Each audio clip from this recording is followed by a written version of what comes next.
Hello everyone, today we have new video review, and as you can see, this time we are going to talk about fresh release from Tamiya, and it comes in 1/12 scale.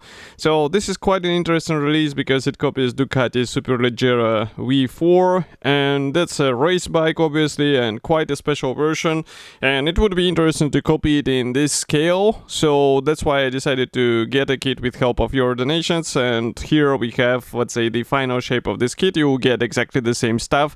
It should be already available, so if you're, I would say, in a hurry, you can already order it and then watch the video review further.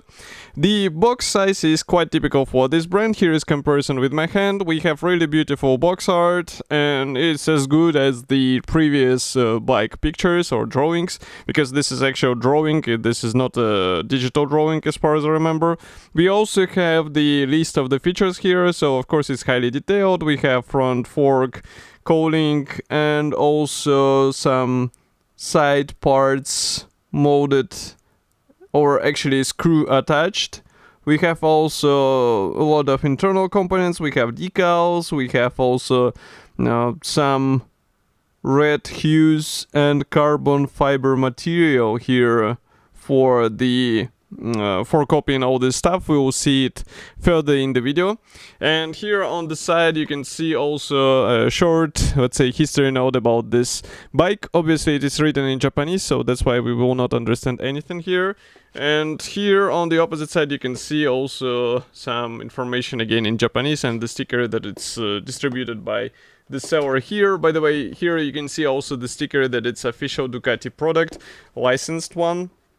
So if I open it, it's a top opening box. Here we have the check, which is not interesting for you because there is nothing interesting. And here is what we have inside. So all frames, as usual for Tamiya, they're packed into separate plastic bags. As you can see, we have multicolored plastic, so that's why we will start with the top sprue, and then gradually we will move on to other components which are supplied here. But straight away I can say that if you're planning to build this kit, it's better to get the, let's say, right tools and also proper paints, because otherwise it will be a bit toy-like. That's not something what we are trying to achieve when we are building such models. I assembled the Suzuki from Tamiya. You can find a video review on the YouTube channel, actually build review. And now we are going to start with the Sprue F, which is molded out of black plastic. So here, as far as you can see, we have parts for the exhaust and also for some of the engine parts and also front mask. Everything looks good. So if I zoom even further, here you can see what I'm talking about. So overall parts division looks more or less logical, I would say. So shouldn't be any issue with this. And as you can see, we have really good molded details. So it would be a wise idea maybe to bring them out with help of the dry brushing or maybe some pre-shading. By the way, note that here we have this special frame for the rear number plate. Here we have parts for the exhaust, which obviously should be glued out of several parts. Here you can see it from the opposite side. And overall, here, by the way, you can see the engine cover.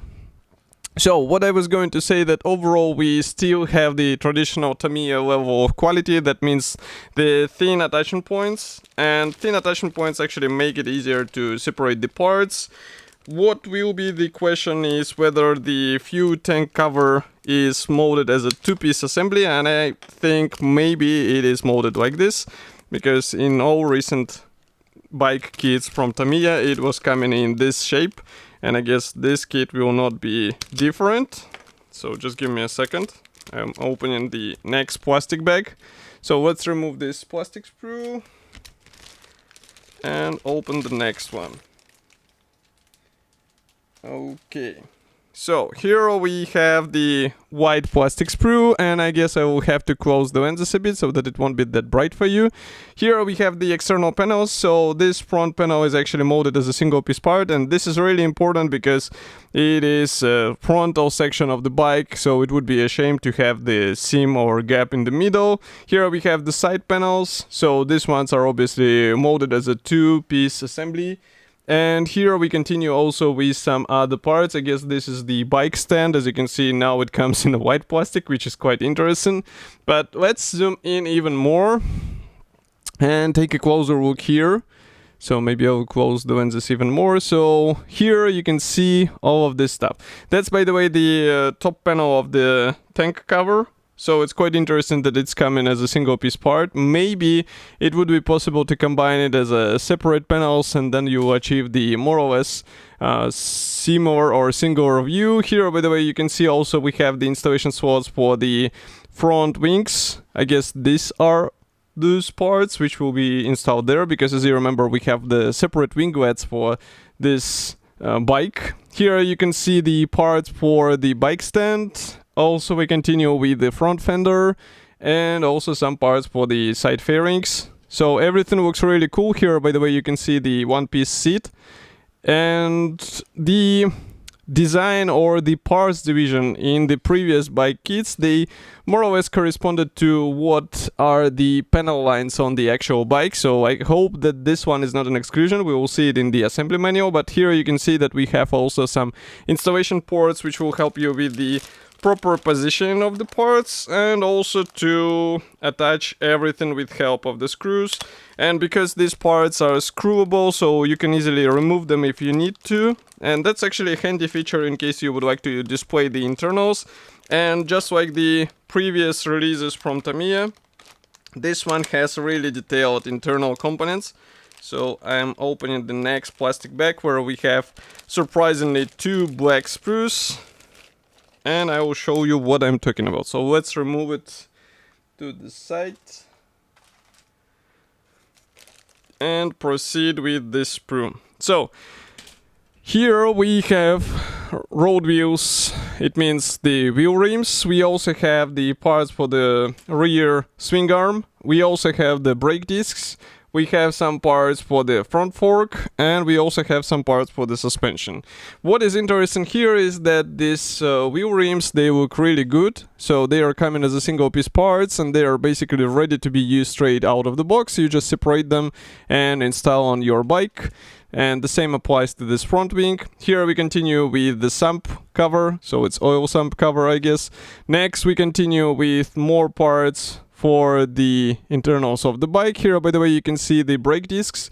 Of course, the perforations are not drilled out, so that's something I would recommend to do so that it will look more realistic, and it will be a noticeable change in this scale, so do not be lazy, drill out all the holes. Here we continue with minor elements for the bike fairings. As far as you can see, I'm just checking it closer. And here we continue also with some parts for the rear wheel attachment, because as you remember it's a one-point attachment, so it's a feature of the Italian bikes. And here you can see the 2 sides of the rear swing arm, which comes in a black cover, but I think it should be metal on the real bike. We'll have to check it. And here, if I flip it over, inside again you have some guiding elements, and note also the rear wheel. It is really huge edge, which looks impressive, and that's what is also present on the real bike. So real bike is also quite cool in this sense. And next we continue with the different plastic sprue. So it's a sprue B. Here we have the frame parts. So these are actually parts which will be used for the, let's say, base of the bike. As you can see, these are 2 large sections which will have to be combined with other elements. Here we have also the steering sticks together with the levers. Also we have a lot of fairings here and there, so it will be necessary to pay attention what goes where. And if I zoom in here, you can see all the parts a bit closer. So again, molding quality is on the same level. We have the different colored plastic, but it still looks really good. And I think with the careful application, you can assemble the nice bike without any extra issues. Of course, it might be a good idea to repaint them completely, but that will be up to you, because it will require some, let's say, proper paint work. That's the first part, and also careful installation later, because you will have to attach them somehow without damaging the paintwork. Now I'm opening another plastic bag. Here we have the clear plastic sprue. which is quite important for this bike, because this bike is really generously covered with all the clear parts. So that's why be careful and try not to damage any of those, because otherwise it will be visible. So here we have the parts for the headlamps, we have the fairing parts, we have also all the clear elements for the tail lights and also blinkers. So all of this stuff will be used for the actual bike, and as far as you can see, the front mask should be actually multi-layered, which is also quite interesting thing, because otherwise you won't be able to achieve the same look as on the real bike.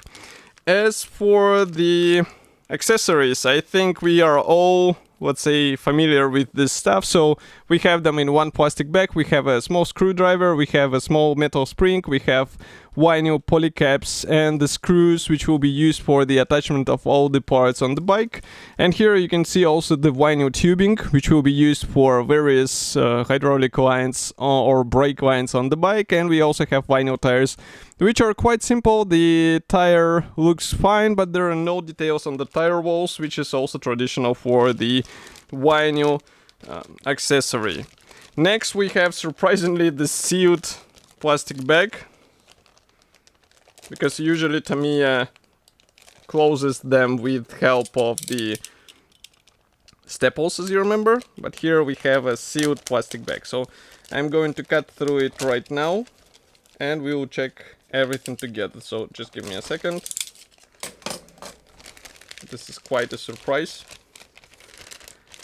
Okay, so here we have a metal covered sprue, and those who are familiar with the plastic kits from Tamiya should understand that all these parts are going to be used for the engine, mainly for mechanical parts.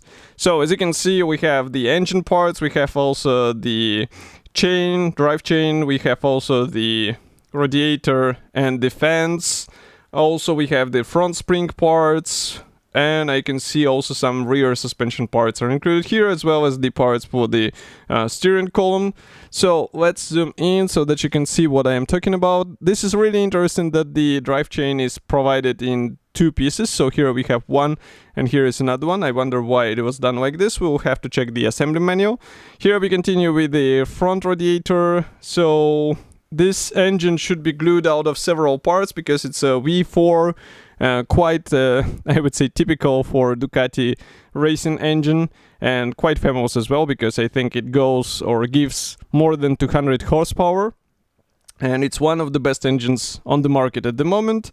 Next we continue with some suspension parts. Here you can see also some parts for the I think that's the leg controls, so it means the rear brake and the gear lever. And here we continue with more of the engine parts. So as for the engine, it looks really great, but as with other bikes from Tamiya, you have to decide how to expose it on the finished model, because it would be a shame to hide all this beauty under the cowlings. But that's something I will actually keep this sprue. So that's something you cannot avoid. And that's something you have to decide how to work out on your bike. Next, I'm opening another plastic bag.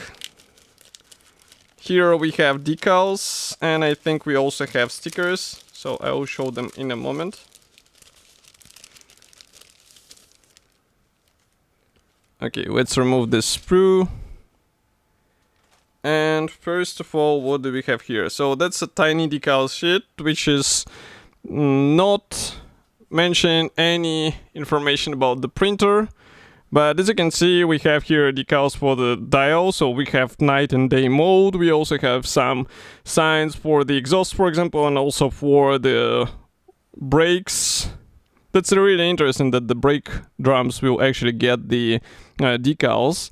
We also have the, I guess these are metal nuts decals, which is really interesting that they're copied this way. And we also get even the plate with the number of this bike. So a lot of small details are getting their own, let's say, separate attention, which is really cool. But that's not all, because we also have decals with the carbon. And that's something unusual in my opinion for Tamiya, because, for example, in their racing bike series, they do not include anything of the carbon. So here we get actually all these parts because they will be exposed on the fairings. That's why they're included here. And as you can see, they're combined with the red paint. So that will be quite a tricky thing to combine or match together with the paint you will be using. So pay attention to this, because otherwise you might end up with the bike which has different colors on the whole coatings. And that's not cool thing to have. Next, we continue with the stickers, not my favorite stuff. So these are tire lines and also tire writings which will be placed on the tire walls. Be careful while applying them because they're basically setting up on the surface. And also you can see that here we have masks. And I'm not sure what for. So just give me a second. So yeah, it's written that these are masking stickers, and they are not pre-cut as far as you can see, so you have to cut them with a sharp knife. We also have these chrome stickers for the rear view mirrors, but we will learn more once we check the assembly manual. But first we have the background brochure, which is printed in black and white. Really interesting thing, because I would rather prefer to have it in a color so that we have a bit more understanding on how to paint this bike. But as you can see, here is nothing of this stuff included. Next, we continue with assembly manual. This one is also black and white, and again, this is really weird to see such printing format in a kit for this price, but maybe for some others it is enough. Definitely you will have to find some reference for this in order to understand what can be painted even better. Oh, we have a correction note here, so the placement of the decal should be in slightly different position. That's the first time I see the correction note in Tamiya kit, to be honest. But as you can see, the assembly process starts with an engine. This is quite traditional sequence for Tamiya, and there will have to be done a lot of, I would say, detail painting because of the smallest parts there. So be ready for this, and definitely think through the strategy how you will be painting all this stuff, because some parts might be really difficult to reach later, and then you'll have a really funny time trying to fix the things. The same goes with the rear swing arm. As you can see, this is actually the main frame, but then we continue with the rear swing arm, and as you can see, there are also some parts painted in the different shades. So yeah, and whole swing arm should be actually black. So that's also something to remember. You can leave the plastic, you can also repaint it, as I was saying before. Then we also apply the drive chain. And as far as you can see, we start working on the wheels. So here you have to install the wheel rim into the tire. That's quite simple, just popping it inside. But you have also to paint the brake discs and glue them to the wheels, and of course apply the decals on the tires. Maybe it would be a wise idea not to hurry with these decals and apply them one by one. Next, we continue with more fairings for the rear swing arm. We also install it into the main chassis or main frame. And then here we have the special rear stand for the rear wheel. As you can see, it gets inserted into the special hole in the wheel, in the rear wheel. Next, we continue with exhaust. So with exhaust, as far as you can see, it is also multi-color assembly, so a lot of funny things to do. Maybe some aftermarket manufacturers will release their own view on this mesh on the exhaust, but now, as far as I know, there are none of the PE parts available, so stay tuned as far as I know. And next we continue with the subframe attachment from the left part. Then we continue with the radiator. Then we install all of this stuff onto the frame assembly. Then we continue with the headlight. And as I was saying, this headlight should be a multi-layer assembly. So again, pay attention on how these parts are painted so that the final result will look realistic and convincing, just as real bike. That's the front wheel assembly, basically the same stuff as what we did with the rear one. We also assemble the front fork. And here we install the brake drums from both sides, obviously. And then we have the front fender attachment, installing the front fork. Then we continue with the battery here. And then we have the piping again. So as you can see, a lot of piping will be done, so make sure you're cutting the right length because you might end up with the not enough of the tubes. And here we start working on the seat cowl assembly. And also I can see the fuel tank being assembled. So as you can see, it's a two-piece assembly which is later covered by this top cover or top panel. Here we have the rider seat. That's the front cowl. Then we install the mirror stands and also side cowl being assembled with the winglets, and of course a lot of decals being applied. And then I can see the lower wings being installed on the side cowls. Here we can see the upper wings assembly. So again, a lot of stuff because we have to combine it together with decals and special paint work. Side view mirrors, and that's the license plate stay or stand. As you can see, also a lot of stuff going on there. A marking guide is printed in black and white. This is something you cannot avoid if you are having the assembly manual in black and white, so that's why I was recommending to get some actual photos of this bike, because it will be really handy for a nice paint work. As for the whole kit, I think it's a really good choice for all fans of Italian bikes and of course for bike modelers. Of course, I will be happy to hear your opinion about such a list. Do not forget to write it here in the comment section below. If you like this video, press the like button, subscribe to our YouTube channel, and I will see you in the next video review as usual. Thank you for joining me today, and bye.